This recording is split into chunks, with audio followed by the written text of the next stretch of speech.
Welcome to Grade 9 Chemistry, Colloidal Solutions.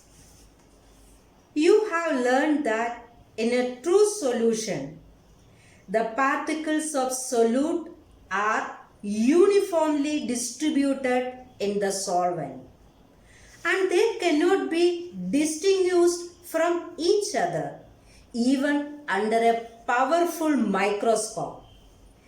It is homogeneous. Examples of a true solutions are sugar in water and salt in water. Whereas in a suspension, the solute particles do not dissolve but remain suspended throughout the bulk of the medium. So it is heterogeneous. The examples of a heterogeneous mixtures are chalk and water mixture and calcium hydroxide in water, and this is used for whitewashing, and again the bleaching powder in water. But in a colloidal solution, the particle size of a colloidal solution is intermediate between that of a true solution and suspension. In a true solution, the particle size is less than 1 nanometer. 1 nanometer is equal to 10 raised to minus 9 meter. So 1 nanometer is 10 raised to minus 9 meter or 10 raised to minus 7 centimeter in terms of centimeters. So the particle size of a true solution is less than 1 nanometer. Whereas in a suspension, the particle size is greater than 100 nanometer or 10 raised to minus 7 meter. In a colloidal solution, the particle size is between 1 nanometer to 100 nanometer or 10 raised to minus 9 to 10 raised to minus 7 meters. So the particle size of a colloidal solution is in between that of a true solution and suspension. The examples of a colloidal solutions are milk, ink, blood, starch in water, butter and jellies. Colloidal solution is a heterogeneous mixture with particle size 1 to 100 nanometer. The particle size is between true solution and suspension. A colloidal solution is a heterogeneous mixture even though it appears to be homogeneous. A colloidal solution has two phases, disperse phase and dispersion medium. Two components of colloidal solution. They are disperse phase and dispersion medium. Disperse phase is the component present in smaller proportion and dispersion medium is the component present in larger proportion. Disperse phase is similar to solute in solution, whereas dispersion medium is similar to solvent in solution. A disperse phase is the component present in smaller proportion which is dispersed in a solvent-like medium is called disperse phase. And dispersion medium, the component present in larger proportion in which disperse phase is distributed. So a colloidal solution has two components, disperse phase and dispersion medium. Disperse phase is similar to solute in solution, and dispersion medium is similar to solvent in solution. Colloidal solution and suspension. The first property, particle size. In the case of a true solution, the particle size is less than 1 nanometer.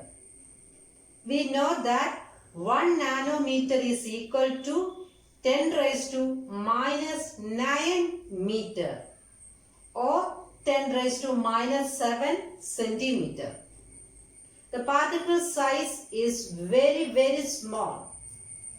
And in colloidal solution, particle size is between 1 nanometer to 100 nanometer or 10 raised to minus 9 meter to 10 raised to minus 7 meter.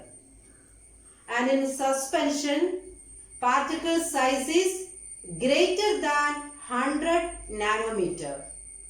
So the particle size of a colloidal solution is between true solution and suspension. Next property, appearance. True solutions are very clear and transparent.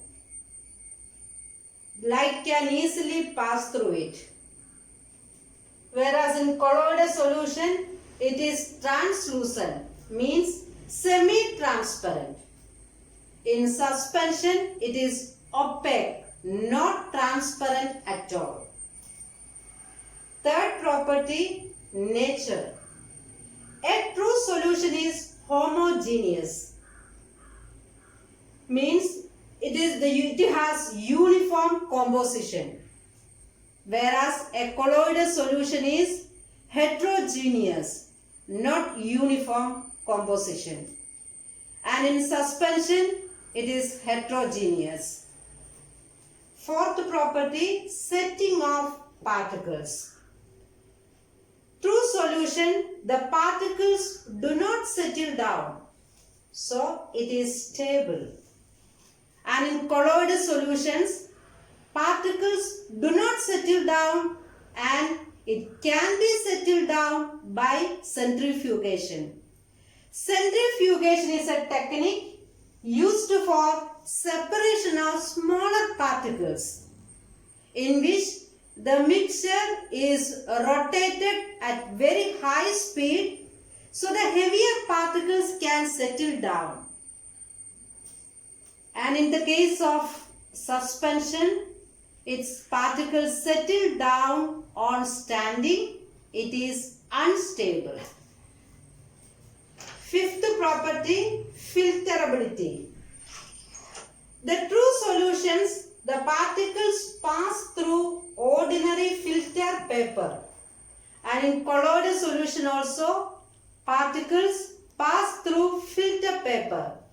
And in suspensions, the particles do not pass through filter paper. Sixth property, visibility. Solute particles are not visible even under a microscope. In colloidal solutions, the particles are generally invisible but can be detected under an ultramicroscope. And in suspension, you know that particles are visible to naked eye. And the seventh property, Tindel Effect. A true solution does not show Tindel Effect, whereas a colloidal solution shows Tindel Effect due to scattering of light. And in suspension, Tindel Effect may be observed, it is not necessary. And about Tindel Effect, we will see in details later. Depending on the states of dispersed phase and dispersion medium, 8 different types of colloids are possible. Here the first 4 are salts, solid salts, salts, solid aerosol and aerosol. In all these cases, disperse phase and dispersion medium are different. In solid salt, disperse phase is solid and dispersion medium is also solid. So they are solid salts.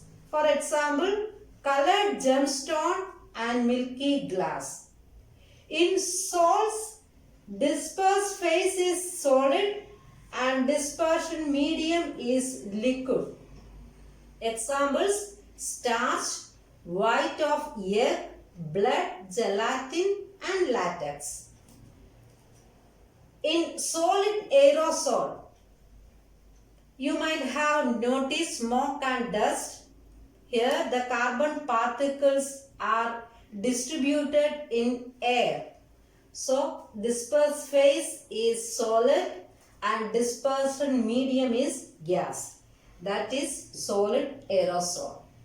And in aerosol, disperse phase is liquid and dispersion medium is gas. Examples: fog and mist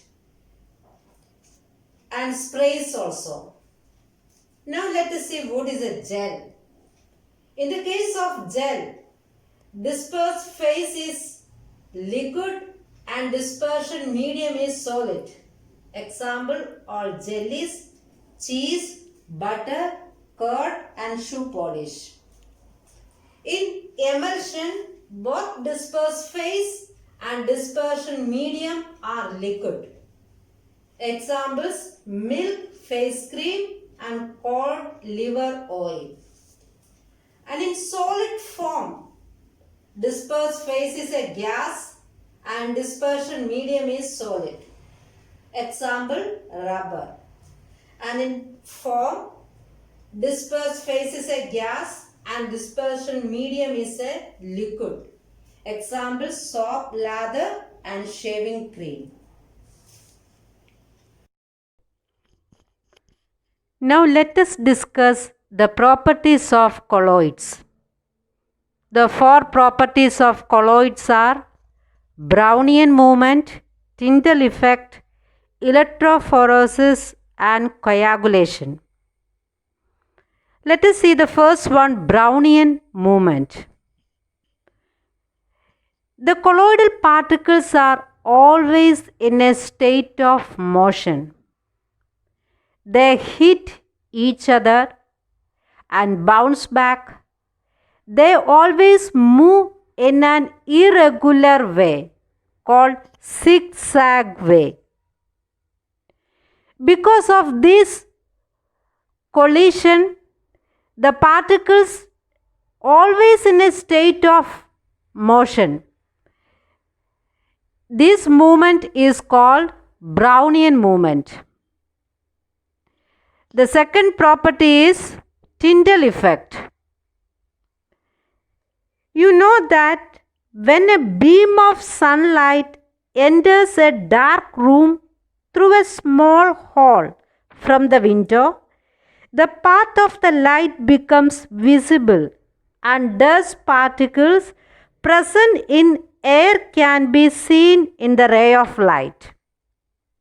Similarly, when a beam of light is passed through a colloid, the path of the light will be visible due to scattering of beam of light by the colloidal particles.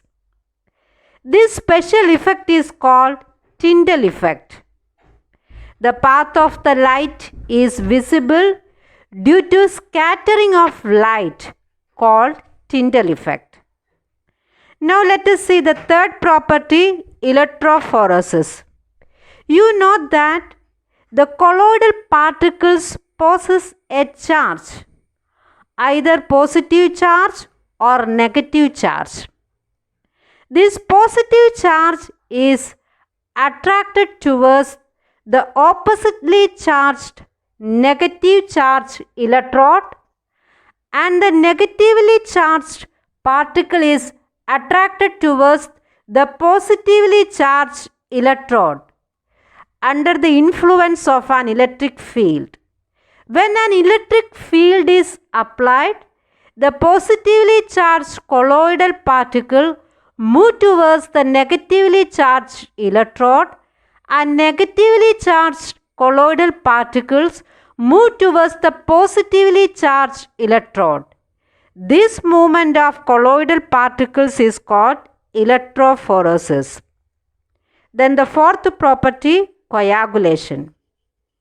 The colloidal particles can be separated by addition of a small amount of electrolyte. This process in which colloidal particles are separated by addition of a small amount of electrolyte is called coagulation. We know that a bleeding from a cut can be stopped by applying alum or ferric chloride. Usually electrolytes like sodium chloride and barium chloride and alum are used for coagulation. Now let us see the applications of colloids. Number 1, production of rubber. Rubber is produced from rubber latex by coagulation with formic acid or methanoic acid. In medicines, large number of medicines are in the form of emulsion. Emulsion you have learned where the dispersed phase and dispersion medium are liquid.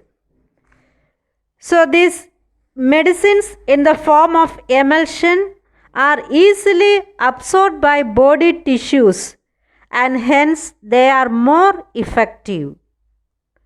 Third applications, cleansing action of soap. Soap solution is a colloidal solution which is used to remove oily or greasy materials. And the fourth application are smoke precipitators.